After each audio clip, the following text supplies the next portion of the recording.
Yo, guys, Hangover Gang, Urban Barz brings you the best UK reactions to rap, hip hop, and urban music from all around the world.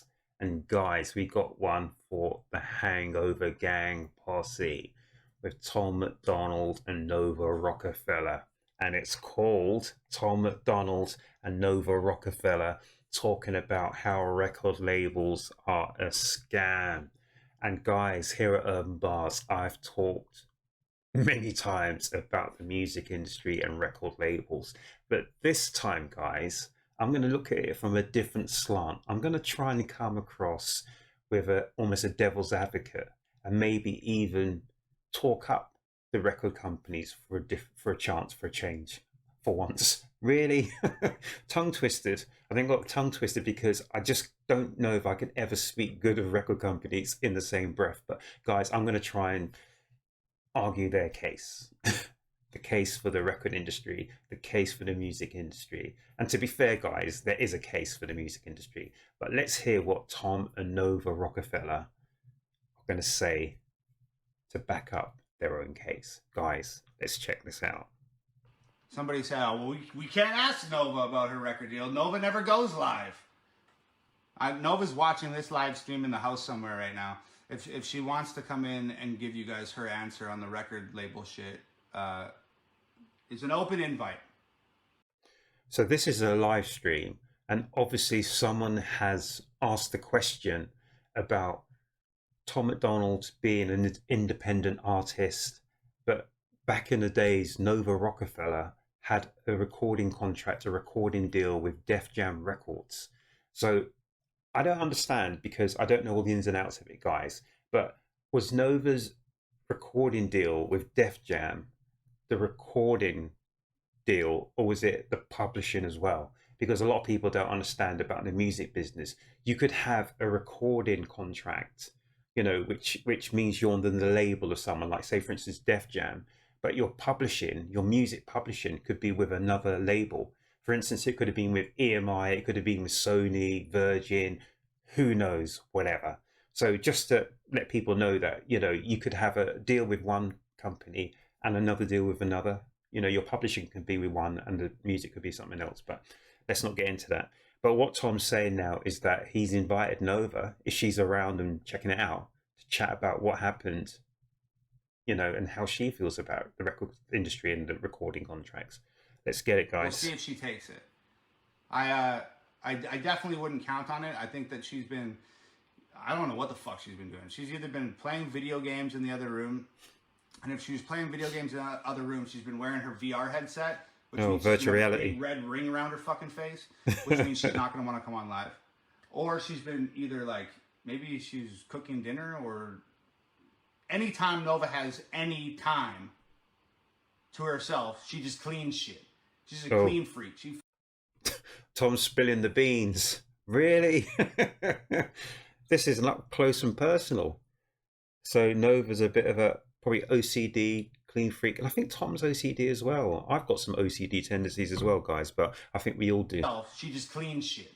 She's a clean freak. She fucking cleans. So she might be cleaning right now, and she might be like sweaty, and her hair's all fucked up, and she's not gonna want to come on here.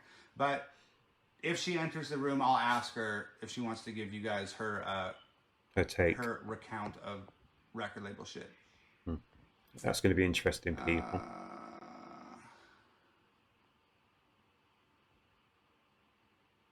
Obviously, Tom's reading the messages. Oh, here's Nova. What's up, dude? Here comes the Rockefeller. What's up, dude? Really? Are you gonna tell everybody? Oh. Now I was going to say, enter stage. That's enter stage right, isn't it? Normally I always say enter stage left, but Nova, she looks like a ninja. That's Nike. She just slipped into the scene. Slipped in. Well, that was cool. I want to see that again, actually. The ninja slips into the scene. What's up, dude? Tell everybody. There you go. Whoa. What a look. Oh, you covered it. You want to oh, the little doggy. Tell everybody about how you're... I was cooking dinner. I just missed you. Tell everybody about how your Illuminati record label pawn. Oh. Illuminati? Well, What? I signed the deal like 10 years ago. What deal? Well, With the devil at the record label? Yeah. Shut Well, the they're fuck. not a devil. Okay, I'm still signed because they spent a lot of money on me, and I feel like it's only fair to let them get their money back. so this is the thing. So I'm not sure what label it is. I only know about Def Jam. I don't know what label Nova was last with, first with, who with, whatever.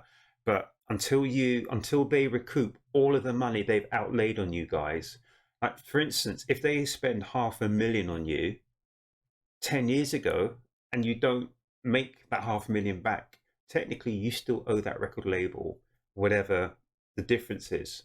So, you could end up owing them still £100,000 or dollars, whatever, 10 years later. So it's a difficult one, guys. It's a difficult one because I do understand why people do sign to record labels. It does give them an outlet. It does give them the promotional push to get their material out there. Whereas you being an independent artist, you have to work 10 times as hard, 100 times as hard to get somewhere. And you may not even get as much as you would have done if you had been with a major. But with a major, you don't have as much say and sway over what you want to do as you would if you were an independent artist. As an independent artist, you could probably do or say anything you want to within reason, but you have to be prepared to bash your head against brick walls.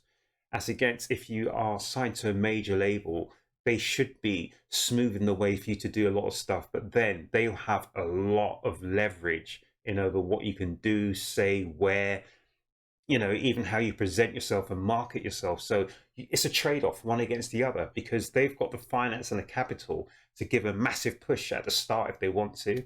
But if you fall out of your record label, they have the sway and the push and the leverage to keep you on the shelf and to keep you benched and to keep you down. So, it's up to you as a recording artist to say, well, what's more important to you? Being 100% yourself or to get heard, even if it's not really what you want to say. So I'm just trying to play devil's advocate, people. So, it is what it is, and it isn't what it wasn't. Really? They spent a lot of money on me, and I feel like it's only fair to let them get their money back. It's quite low in the mix here. I've got this at full pelt, so I'm not sure what I can do, people. I hope you can hear this. Guys, if you can't hear this, then I apologize. Yeah. Shut Well, the they're fuck. not a devil. Okay, I'm still signed because they spent a lot of money on me, and I feel like it's only fair to let them get their money back. But now they have the money back, so So what now? I don't know what's next.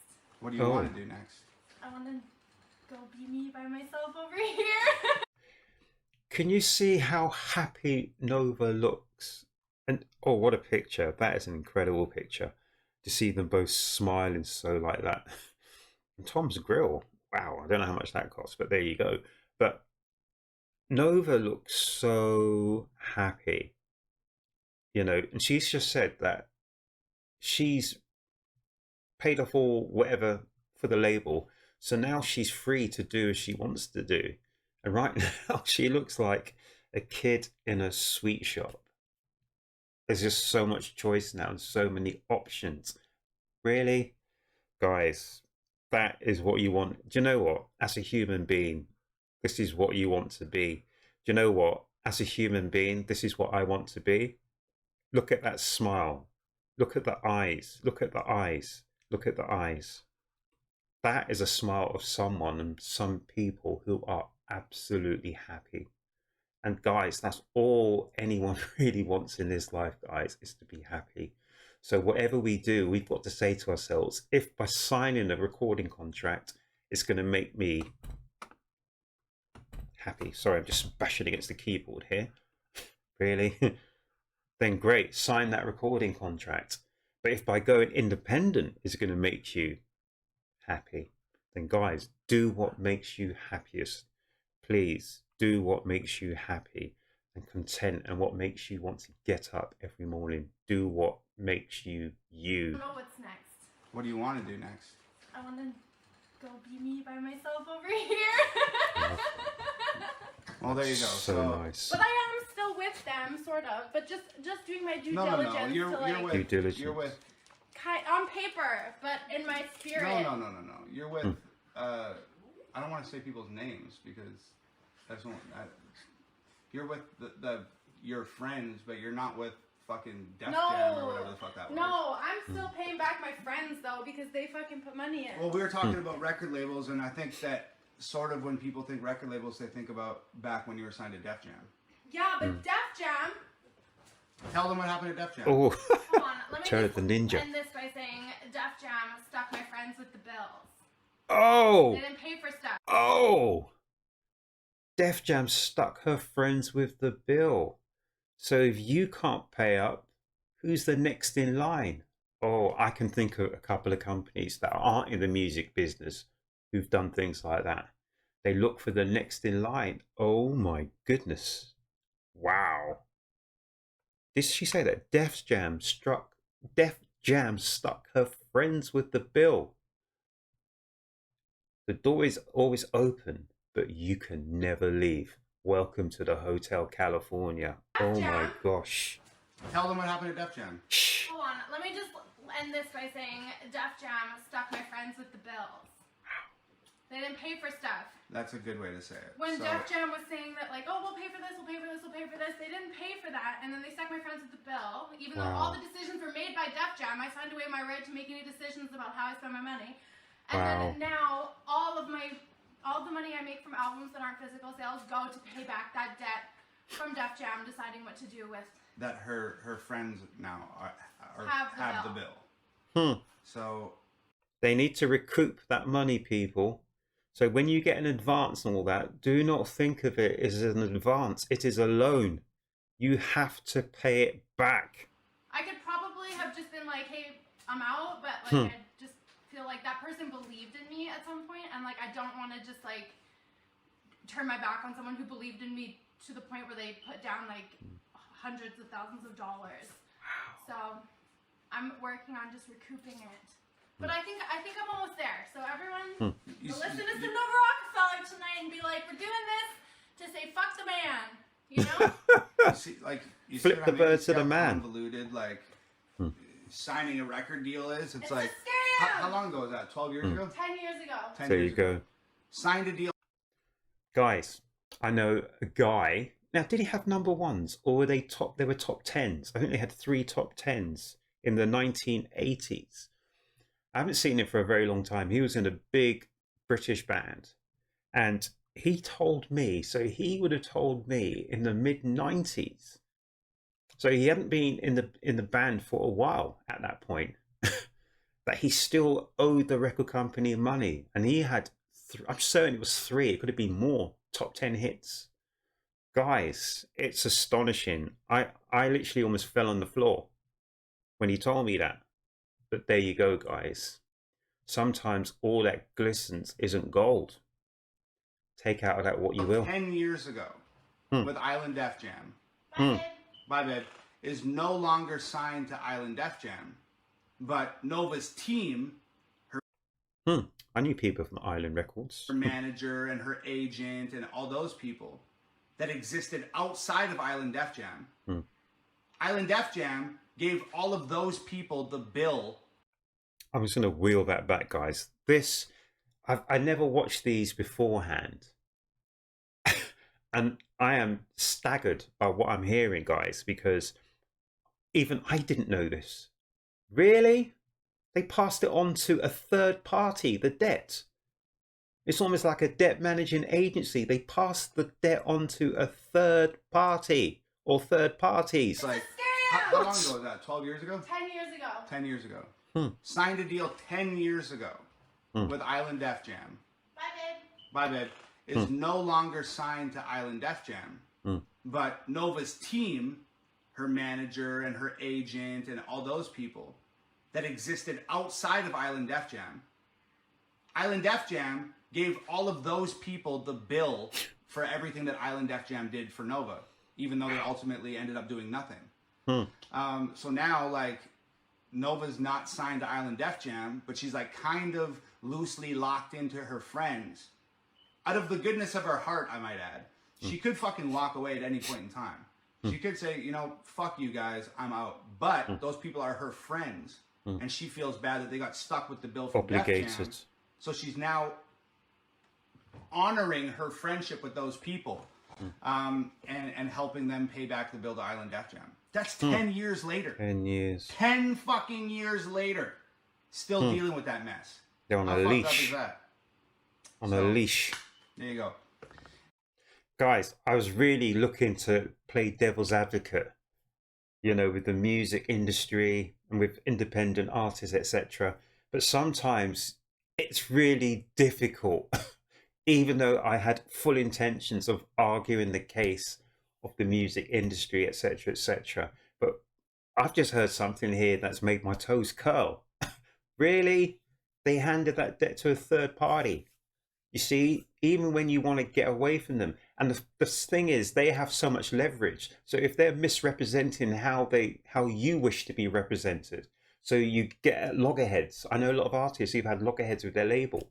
They can literally bench you. They could push you into any avenue, you know, they want you to. They could literally be career killers, people. But at the end of the day, they'll still want their money back. They will still want their money back, guys, with interest. Really, 10 years. My friend, how many top 10 hits and still in debt, still paying back the record label years and years later? Really? Wow. And it's not like, you know what I mean? That's the other thing too. It's not like it's not even like record labels are bad and they're evil and fuck. Blah, blah. I mean, it's always fuck a record label, but give them the that's bird. the way Flip that these things are designed. They're not like a fucking safe haven for artists where they're like, oh, here, come over here, artists, we're gonna make you famous. They're a fucking money making machine. Yeah, I keep saying, all artists on a record label are commodities. If you're making that record label copious amounts of money, they will fall over backwards to throw even more money at you. But the moment that your stock falls, then literally it's almost like creditors. They want their money right away. They want you to pay them back straight away because they see you as a loss-making commodity. And they think if they're losing their money on you, they want to recoup the money they've made in you quick time. So it's a difficult thing. It's like a hamster wheel, guys. You have to run fast enough to keep that wheel moving. The moment you don't run and move quick enough, that's when your career becomes, I don't know. Whoa. That's the way that these things are designed. They're not like a fucking safe haven for artists where they're like, oh, here, come over here, artists, we're gonna make you famous. They're a fucking money making machine. Absolutely. And the way that they can maximize their profits, unfortunately, is taking advantage of people who have dreams and exploiting them. That's really what the fuck it is. And it's almost economies of scale as well, guys. You think about it. You are an independent artist, you're an independent band, whatever, there's 8 of you, whatever, there's 1 of you, blah, blah, blah. You have X amount of money to spend, blah, blah, blah. But if you look at a record label, like a decent sized record label, they have a decent size of capital they have at their disposal. And they'll have that at their disposal. And it's always, in some ways, it's still a lottery in some ways, because no one can guarantee anyone's success. Not really. But they could pick up each year, I don't know, 20 artists each year. They've got a budget to spend, you know, a couple of million or whatever, you know, divide it amongst those 20 artists, whatever. So, you know, law of averages, maybe 1 or 2 of them will be very successful. A lot of them probably will fall to the wayside. So that's how they look at it, guys. They'll give you an advance, but, you know, this is money that they're risking. This is all risk. This is, you know, risk of capital. So at that risk, they say, look, you know, at some point you have to pay it back at some point, you know, so we're giving you advance, but we're expecting that 50 grand that we're giving you, we're going to maximize that as maybe $1 million, whatever, if we're lucky, etc., etc. So that's the way they look at it. So, you know, economies of scale, they've got so many artists at hand, they'll scattergun approach in some ways, and hopefully 1, 2, 3, or maybe more of those 20 artists they're picking up is going to be successful, and they will be able to cover the debt, immediate debt of those other 17 artists, you know, over the period. And hopefully of those 17 artists over the next 2-3 years, maybe 3, 4, 5 others of those 17 remaining artists that they risk their investment on is going to become a household name and start to make money. And that's the way they look at it, you know. So you're not really a person, you're a commodity, you know, to be looked at and to, you know, to be looked at on a balance sheet and to be risked to say, look, how much money can we risk on this artist? How much have you got projected sales, projected future sales, projected income, you know, revenue, you know, all that kind of stuff. That's what they're looking at. They're looking at you as a graph, really. You know, you are a point on a graph. And if you can make the money, great. If you don't make the money, they'll still be able to at some point get that money back from you, but over a longer period, you know, like they call it like long tail. So instead of getting that money back from you in the first year, they may take 5 years to get that money back from you or whatever it is. You know, it's that kind of stuff, people. But yeah, wow, I did not realize they put it to a third party, but there you go. And the way that they can maximize their profits, unfortunately, is taking advantage of people who have dreams and exploiting them. That's really what the fuck exploitation. It is. So, so yeah, fucking crazy, dude. Crazy, dude. So like, really, a lot of people like don't realize. A lot of people are like asking like, what do you mean? Like, is it like a loan or like what's going on? So here, I'll give you guys just the most basic breakdown ever, okay? You sign with Universal. Guys, before Tom says this, one of the best ever descriptions of the music biz and the money you pay on the music biz is from Be Cool, the book. If you ever get a chance to read it, and that's from one of my favorite authors of all time. He's dead now, rest in peace, to Elmore Leonard. Elmore Leonard. Oh my gosh, absolutely brilliant author. I've read about 60 of his books, whatever. But Be Cool, which is the sequel to Get Shorty, you know, who's the guy that starred in it? John Travolta? It was John Travolta, wasn't it? And was it Danny DeVito? I can't remember. I can't remember. So I might be wrong on that. So don't quote me. I don't think it was Danny DeVito. I can't remember the guy, but it's John Travolta. You know, he was Vinny, was he? Anyway, check that.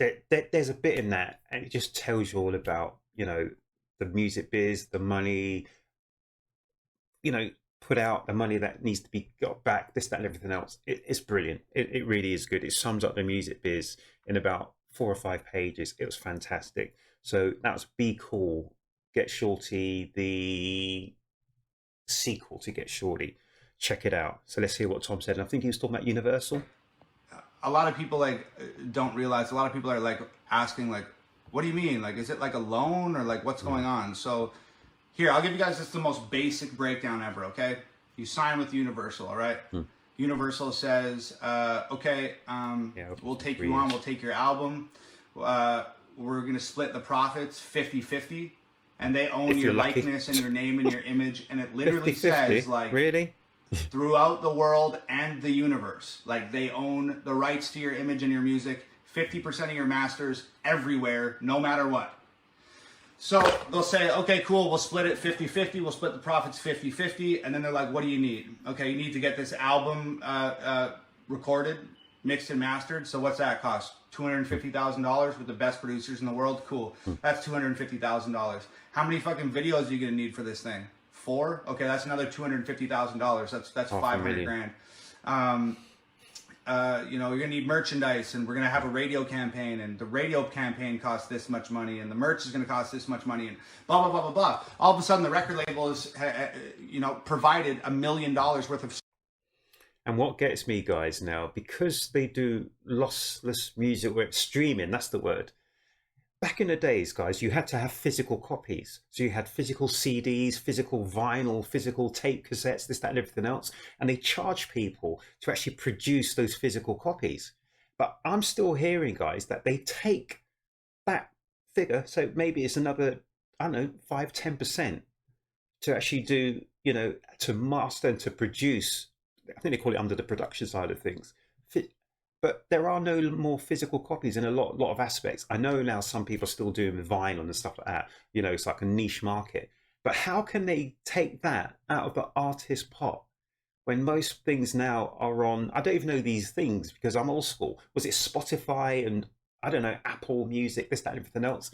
Literally, the artists are being, I don't want to say the word, guys, but really, guys, I'm a vinyl person. Or was it vinyl junkie they call it? I'm a vinyl person. I'm into my cassettes, vinyl, even old CDs. But how are you taking that money out of the artist's mouth when you aren't producing CDs anymore? So I understand promotion, I understand marketing, but when you say to actually produce the music, that's absolute BS, people. Trust me on that. That's BS, and that should go to the artist. Blah blah blah blah blah. All of a sudden, the record label is, provided $1 million worth of services to you, and depending on how badly they want you to sign with them, they might give you like a signing bonus or something of like $1 million. So you've taken $2 million from this record label, right? You drop the album. Let's say that the album makes $500,000. It's 1.5 million debts. You owe $2 million. Your album that you just dropped made $500,000. 1.5 million. But you signed a deal that says you're only getting half of that $500,000. And you don't start getting half of your $500,000 until that $2 million debt is paid off. So if your album makes $500,000, your half, which is $250K, goes back towards paying that $2 million debt. 1.75. You know how many fucking albums you have to drop? How much merch you have to sell? How many tickets you have to sell to fucking shows to pay back the fucking $2 million that you are in debt until you start making money for yourself and start getting money put back into your pocket? Only once that debt's clear do you start seeing your 50% of profit. Like that's the basic model for this shit. Yeah, and some places lock you in for a year, and some places lock you in for 5 years, and some places lock you in for a fucking lifetime. Sometimes people lock you in for 10 fucking years. You know what I mean? The whole thing is a fucking scam. So sometimes I know people who are locked into album deals, like they may have 3 deals in a certain period of time. A group that I knew in the early 90s, they were very savvy because they were down with Jamiroquai. I'm not going to say who they were. I'm not going to say what their links were with Jamiroquai, but they were the ones who told me at the time that they were lucky enough to get a licensing deal with a record company. So literally a licensing deal is that they licensing their music out to the record company for a certain specific period of time. And at that end of that time, then the ownership of the masters and everything comes back to the group. So you have to be savvy in this business. And what Tom said is right. It depends how much your record company wants you and your business as to what sort of deal you can get. Some people get good deals. Some people get absolutely terrible deals. I don't want to say the word, but it rhymes with bitty. But some people get really, really bitty deals, guys. And, that sort of stuff, when they start to realize what sort of deals they get, it can affect your music, even your mental state, guys, in how you perceive things and how you move forward. So it's really important to know what you're doing and what you're signing before you sign anything, guys. Take your time and speak to people who are knowledgeable about the business, lawyers from that aspect who know about the business, and really understand what it is you're signing. Anything you don't know about, get clarification about, guys. Get clarification. Yes, and I think Tom explained that really, really well. Lock you in for a year, and some places lock you in for 5 years, and some places lock you in for a fucking lifetime. Sometimes people lock you in for 10 fucking years. You know what I mean? The whole thing is a fucking scam. So, anyways, we got really deep into the record label shit tonight, but, it's interesting shit, and you guys are always asking me about it, so fucking wild. Guys, I really, really, really like that kind of stuff from Tom MacDonald when he actually gives you a little bit of insight into whether it's the music he's doing, whether it's the industry, whether it's any part of the business, whether it's even, with Nova doing the behind the scenes with the film and etc., etc. It just gives you a bit of insight into the world isn't as glitzy as it is all portrayed. And I've known this a long time, so I've been lucky enough to have so much access, whether it's with the music, whether it's with the major TV studios and companies, etc., etc. When I think back to it, in my very, very young, I was very young, guys, really young. I had so much access to so many bits of the industry and the business and people. I've seen a lot of stuff, guys, but I was like wide-eyed and didn't know anything at the time, guys. I was so young. But at the time I saw a lot of stuff, and I don't know how much it's changed, but I can tell you from what I've seen and what I've had access to, and exchanges, etc., with, etc.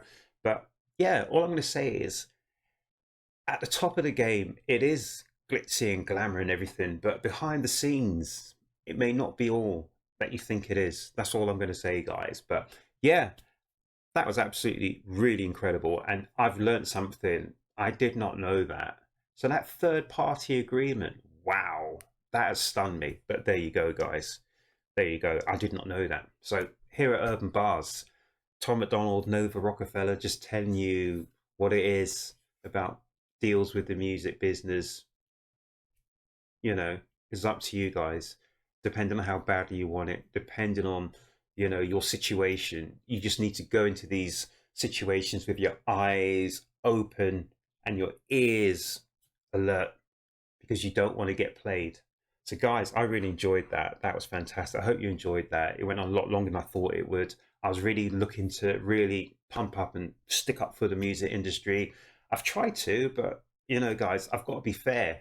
In my heart, I've got to be fair, guys, and whatever I've said today is what I truly believe. So guys, I hope you enjoyed that. That was Tom MacDonald, and I like it, guys. I love Tom MacDonald when he does his skits, but I'm actually someone who likes to learn no matter what I'm watching, whether it's music, whether it's about animals, whether it's about history, whether it's about language. I don't care, guys, so long as I'm learning something every single day.